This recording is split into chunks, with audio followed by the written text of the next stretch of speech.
Grüß euch, da ist wieder Rucksacktaxi. Ich bin heute in Kössen und wiederhole heute eine Tour, und zwar auf die Naringalm. Ich erkläre euch unterwegs, warum ich die Tour wiederhole. Und ich bin das letzte Mal über die Rudersburg gegangen und heute muss ich mal schauen, ob ich auch bis zur Rudersburg aufgehe oder ob ich heute die Abkürzung von der Wetterfahne zur Naringalm runterziehe. Auf geht's!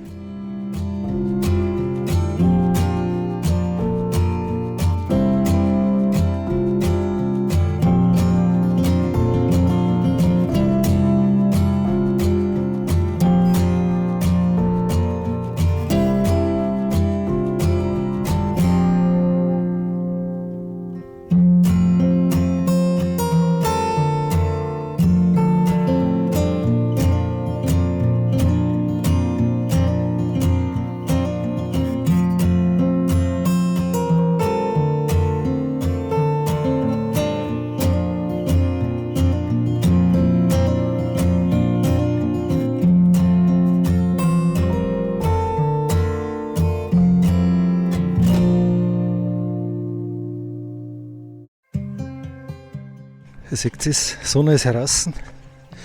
Heute wieder ein vielversprechender Tag. Ich bin jetzt heute unten ein bisschen anders gegangen als das letzte Mal. Da habe ich nämlich das Stückalsteig übersehen. Da bin ich dann ein Stück weiter auf der Straße gegangen. Ich habe heute die Tour nochmal gewählt, weil das mein aufrufstärkstes Video ist. Das ist weit über die anderen und ich kann mir nicht recht erklären, warum. Ich bin jetzt heute praktisch mal auf Spurensuche, wie es so ein, ja, für mich fast ein Phänomen gibt, dass eine normale Hüttenwanderung, gut, damals über die Rudersburg, aber die gibt es in andere Varianten auch, warum die so oft angeschaut wird.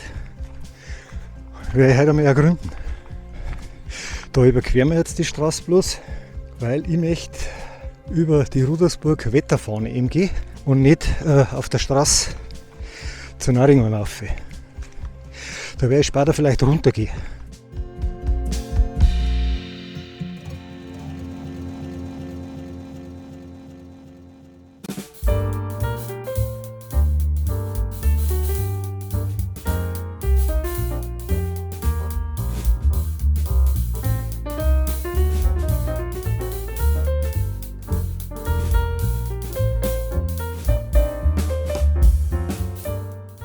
Die Tour ist teilweise neu markiert.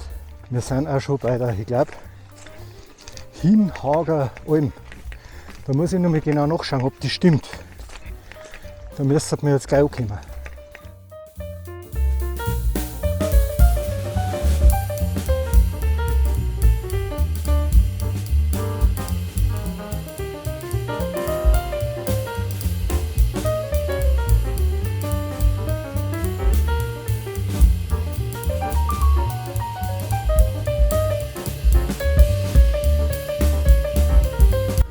Wir kommen zum nächsten Wegweiser und wo man die zwei da drüben sieht, die kürzen jetzt ab über die Straße. Das ist wieder der Zubringer zur Hinhager Alm. Rüber Richtung Naringalm steht auch da nochmal angeschrieben. Und ich gehe aber rechts weiter wie damals. Mir gefällt der Aufstieg brutal gut. Wir gehen weiter Richtung Wetterfahne und Richtung Rudersburg.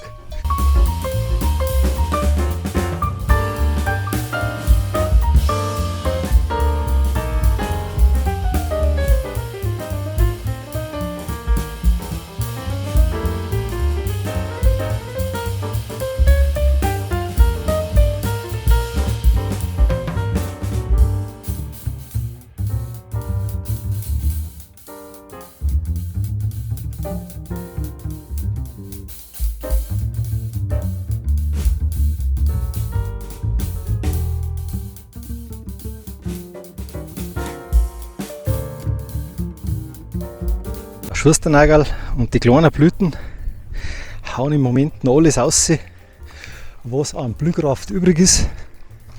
Obwohl schon Schnee gelegen ist, und ich bin mir sicher, der war auch da gelegen. Aber auch heute deswegen wieder bewusst ausgesucht ein Südhang. Da wo ich gewusst habe, wenn da 2-3 Tage die Sonne erscheint, dann habe ich eine gute Chance, dass ich da heute schneefrei aufkomme. Und das schaut auch ganz gut aus. Ich bin heute über Reit im Winkel reingefahren und da habe ich praktisch die ganze Tour schon einmal gesehen. Da hat überhaupt nichts Weißes rausgeschaut. Ja, du kannst mir auch was anderes sagen wie dein Hintern. He? Schaufel haben sie auch herum. Das Braune ist heraus und die Weißen mögen heute lieber einen Schatten, wie es ausschaut. Kaiser, wenn wir ihn übersehen, da schaut es auf der Nordseite schon noch weiß aus. Ist aber auch klar, der ist ja doch ein paar Meter her, wenn wir da gerade unterwegs sind.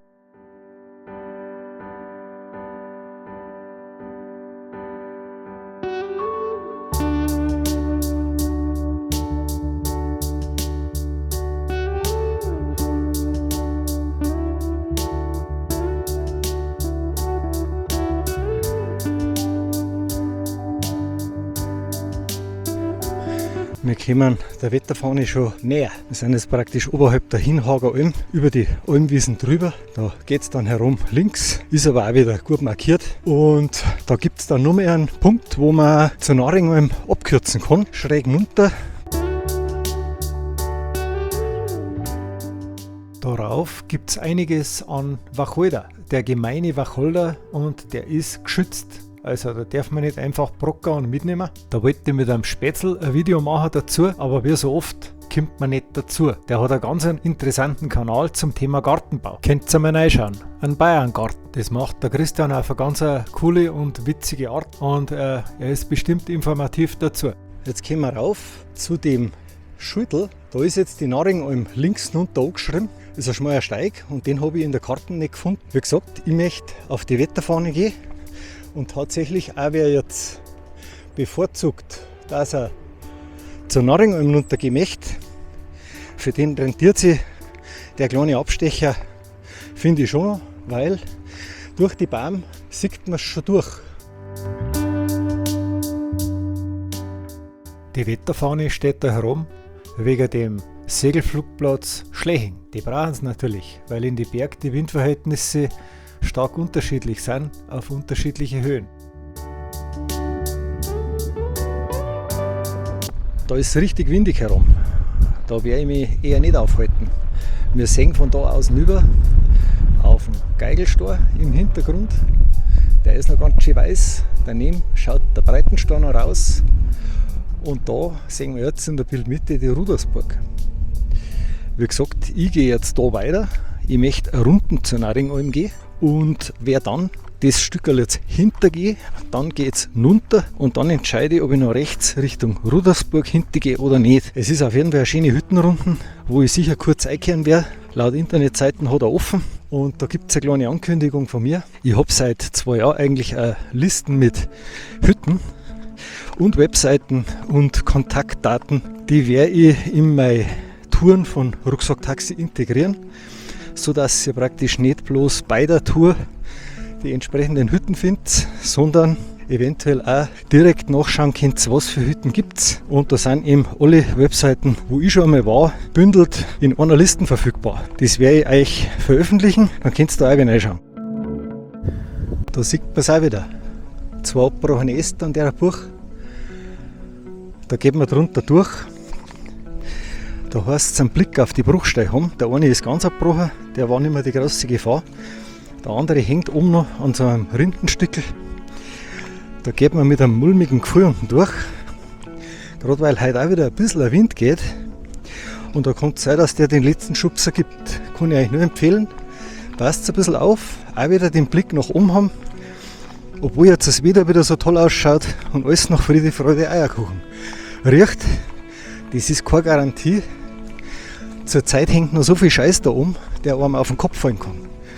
Also aufpassen, Trodinger.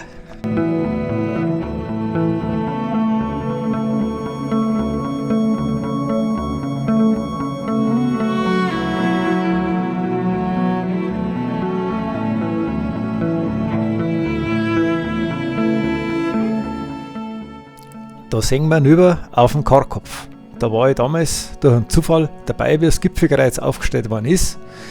Der Peter ist aus meiner Gemeinde, der ist einmal knapp in der Schweiz davon gekommen, soweit ich weiß, und hat gesagt, wenn ich das überlebe, dann stelle ich ein Kreuz auf. Und bis er einen Gipfel gefunden hat, in Deutschland gar nicht möglich, in Österreich hat er eben einen Karkopf gefunden und da hat er es noch mit einigen Auflagen machen dürfen. Er ist praktisch, solange das steht, dafür verantwortlich. Und ich glaube, aus unserer Gemeinde hat jeder, der was tragen kann, der was mit den Berg zu tun hat, war dabei und hat Wasser aufgetragen, Zement aufgetragen. Da haben wir zusammengeholfen und haben die Aktion durchgezogen. Das ist so am Rande. Und da könnte man jetzt gleich vor uns leicht links einen Fahrweg runtergehen, abkürzen zur Naringalm. Und ich habe mir jetzt entschieden, weil es von der Zeit her noch gut passt, ich gehe noch rechts, werdet ihr gleich sehen, da geht es rüber Richtung Rudersburg. Das ist ein Stickerl von ein paar hundert Meter und dann geht es nur mehr rechts rauf. Das nehme ich heute doch noch mit, weil ich muss zwar heute noch Äpfel pressen, Saft machen, aber das schaffe ich trotzdem noch. Also einen Tag muss man ja ausnutzen bei so einem Wetter.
So, wir sind schon herum, das sind wirklich bloß ein paar hundert Meter. Da unten sieht man auf einen Wegweiser, der einen eben zur Karalm rüberbringt, auch wieder zurück zur Naringalm. Das ist dann die Straße da unten, die man sieht. Und gleich an dem Schüttel da unten geht es auch rechts zum Karkopf mit. Den Steig habe ich auch schon mal vorgestellt. Aber den Abbiegepunkt kann man sich einmal merken, wenn man von Kössen dann weitergehen möchte auf die Brennerhütten. Und das ist auch, sage ich mal, ab Mittag natürlich locker zum Schaffen dann über den Karkopf. Und dann kann man mir überlegen, ob man einen Breitenstor, vielleicht sogar einen Geigelstor noch mitnimmt, dann wäre es aber lang. Oder man kann nach dem Karkopf links runtergehen auf die Brenner. Das geht sogar zweimal, da müsst ihr in die Karten reinschauen. Die letzte Variante zwischen Geigelstor und Breitenstor empfehle ich allerdings gar nicht für einen Abstieg zur Brennerhütten. Das ist eine Kamikaze-Strecken. Und jetzt geht es da rein nach Haffe, die Rudersburg. Das zieht sich noch ein bisschen hin, ist aber, wird sehen, ein schöner Aufstieg.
Weit ist es nicht mehr, kann ich euch sagen. Wir sehen wieder mal aus. Leider habe ich es wahrscheinlich übersehen, dass auf der Karalm ein Bergnis ist. Oder zumindest irgendwas, wo man Musik braucht. Die hat man gerade rübergehört, trotz Gegenwind. Und jetzt geht es noch ein paar Holzstufen auf und dann nur noch rechts hinter, relativ flach. Dann sind wir schon da.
Mit dem letzten Blick aufs Kreuz verabschiede ich mich schon wieder von der Rudersburg.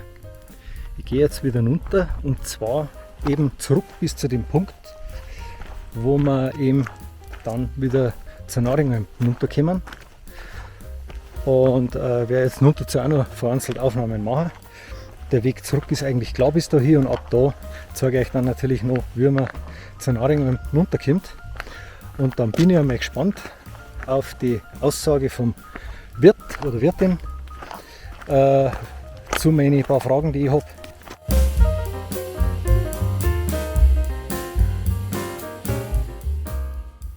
Wer sich nicht sicher ist, ob das die rechte Tour für ihn ist, schaut nur ein bisschen rein. Das Runtergehen ist wie immer schwieriger und anspruchsvoller wie das Aufsteigen. Da haben sie schon ein paar täuscht. Heute waren auch schon 3 Damen unterwegs, die haben erzählt, wenn sie das vorher gewusst hätten, waren sie vielleicht gar nicht aufgegangen.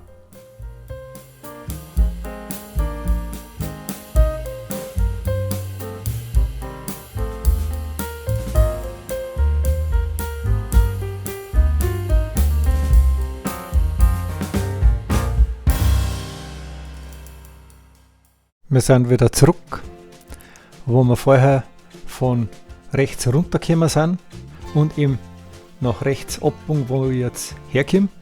Und jetzt geht es eben auf die andere Seite runter, werdet ihr gleich sehen. Das ist jetzt alles farbig und dann Straße. Geht es relativ gemütlich zurück zur Naringalm.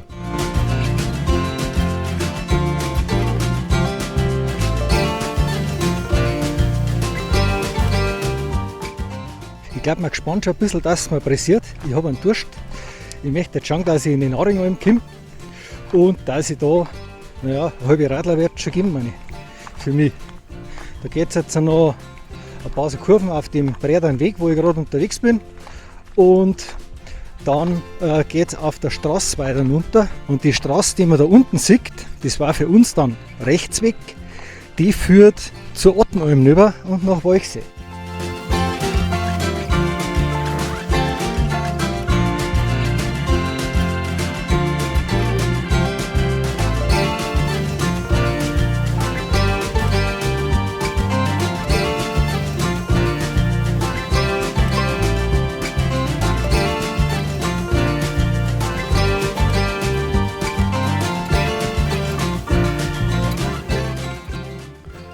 Wir erreichen gerade die Naringalm. Das ist zwar nicht die Schokoladenseiten von der Alm, weil die Terrassen ist genau diagonal gegenüber. Da gibt es jetzt für mich eine halbe Radler und eine Brotzeit auch, weil ich gerade merke, dass ich schon ein Hungergefühl habe. Vielleicht erfahre ich ja was Neues. Oder warum die Tour so viel angeschaut wird. Ich starte gerade wieder von der Naringalm runter. Ich werde jetzt die Straßen runtergehen. Ich habe ja heute noch was vor. Und wieder mal ein Käsebrot, da werde ich jetzt ein paar Meter brauchen, bis das verdaut ist. Und ein Radler habe ich dazu. wie immer ein Aufenthalt wert. Aber denkt dran, es gibt nur Terrassen und keine Innensitzplätze. Und schaut in die Internetseiten. Ihr findet es ja bei mir. In Touren von Rucksacktaxi. Und jetzt geht's runter.